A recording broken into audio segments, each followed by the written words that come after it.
So hey everyone, welcome to our channel Gurukulam pillars. तो पिछली class में हम लोग क्या पढ़े थे? सेल वॉल के बारे में हम लोग ब्रीफली स्टडीज़ कर लिए थे क्लास 9 के हिसाब से। तो आज का हमारा टॉपिक क्या है? न्यूक्लियस में आपको प्रैक्टिकल बताया था, आप लोग की एक्टिविटी थी आप लोग स्कूल में, जिसमें हम लोग ओनियन पिल से हम लोग सेल देखते थे। ठीक है, सेल देखते थे। ठीक, उसमें बीच में एक डार्क सर्कल जैसा था। कहाँ दिखाऊँ? ये मान लो ओनियन सेल था, ओनियन पिल का हम लोग सेल देखे थे। बीच में डार्क सेल जैसा था, ये केंद्रक, जिसको हिंदी में बोलते हैं केंद्रक न्यूक्लियस को। ठीक है, केंद्रक बोलते हैं। ठीक, ये ऐसा था न्यूक्लियस। आज हम इसके बारे में स्टडी करने वाले हैं, न्यूक्लियस के बारे में।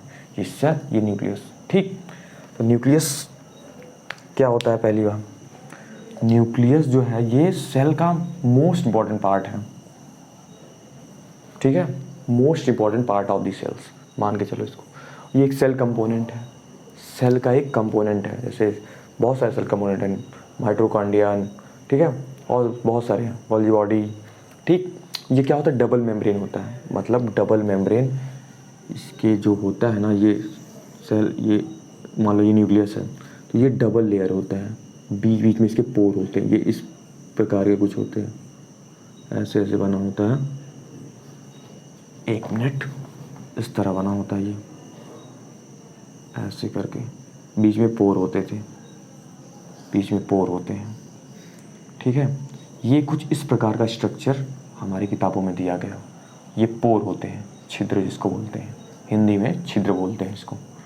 ठीक, इस प्रकार के न्यूक्लियस होता है, और ये थोड़ा साइज़ की बड़ी होती है। सेल के मतलब सेल होता है, सेल में अगर सबसे बड़ा तो यही माना जाता है न्यूक्लियस ही होता है, क्योंकि मोस्टली काम न्यूक्लियस के ही द्वारा होता है। सेंट्रलाइज्ड न्यूक्लियस के द्वारा ही काम होता है।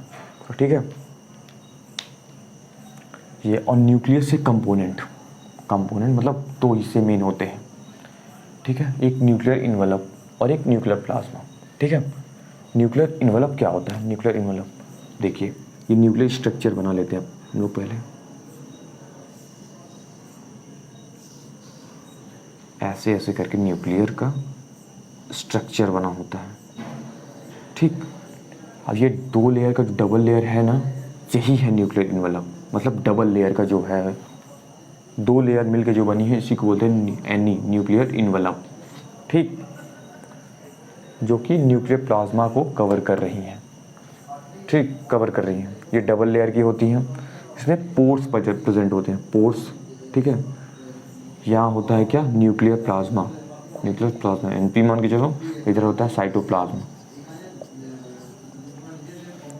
न्यूक्लियर प्लाज्मा का न्यूक्लियर प्लाज्मा होता है। ठीक है, ये सेपरेट कर रही हैं न्यूक्लियर। देखो, अब ये सेल है मान लो बड़ा सा। अब देखो, ये सेल पूरा हो गया, ये बीच में न्यूक्लियर प्लाज्म और बाहर साइटोप्लाज्म में। ठीक है, समझ में आया? ये पूरा है। तो कोई भी ट्रांसफ़र होता है मटेरियल्स का, तो ये पोर है। कुछ जिस सब्सटेंस की ज़रूरत होती है न्यूक्लियर प्लाज्म को, ये साइटोप्लाज्म से आराम से पोर के द्वारा अंदर चला जाता है। ये रीज़न आ रहा है। ठीक है, ये पूरा कहानी है न्यूक्लियर इन्वेलप का। ठीक है, उसके बाद न्यूक्लियर प्लाज्म, ये जो अंदर के सारे कंटेंट होते हैं वो होते हैं न्यूक्लियर प्लाज्म। अब न्यूक्लियर प्लाज्म के भी दो कंपोनेंट होते हैं। कौन कौन से? एक न्यूक्लियोलस और दूसरा क्रोमैटिन। ठीक है, एक न्यूक्लियोलस, दूसरा क्रोमैटिन। तो न्यूक्लियर प्लाज्म पढ़ते हैं। न्यूक्लियर प्लाज्म मतलब अब हम आउटर बाउंड्री के बारे में पढ़ चुके हैं। न्यूक्लियस के आउटर बाउंड्री के बारे में हम पूरा पढ़ चुके हैं। अब उसके अंदर घुसते हैं, न्यूक्लियस के बारे में पढ़ते हैं, न्यूक्लियोलस के बारे में, मतलब न्यूक्लियर प्लाज्म के बारे में पढ़ते हैं। ठीक है, इसमें दो पार्ट होते हैं, एक न्यूक्लियोलस और दूसरा क्रोमैटिक मटेरियल। न्यूक्लियोलस का काम क्या है? ये एरिया जो है इन साइड में, ये नंबर्स में प्रेजेंट होते हैं, इनके अंदर नंबर्स में प्रेजेंट होते हैं, 1 2 3 4 5 कुछ भी हो सकते हैं। ठीक है, जो क्या बनाते हैं क्या? आरएनए और प्रोटीन। आरएनए प्रोटीन मिल के बन जाता है ये क्या? राइबोसोम बना देते हैं। राइबोसोम नंबर से होते हैं। ये काम होता है न्यूक्लियोलस का। ठीक है, ठीक। अब दूसरा इसका पार्ट है क्रोमैटिक मटेरियल। ये क्या होता है? इंटेंगल्ड, मतलब ऐसे उलझा हुआ, ऊन के जाल जैसा उलझा हुआ।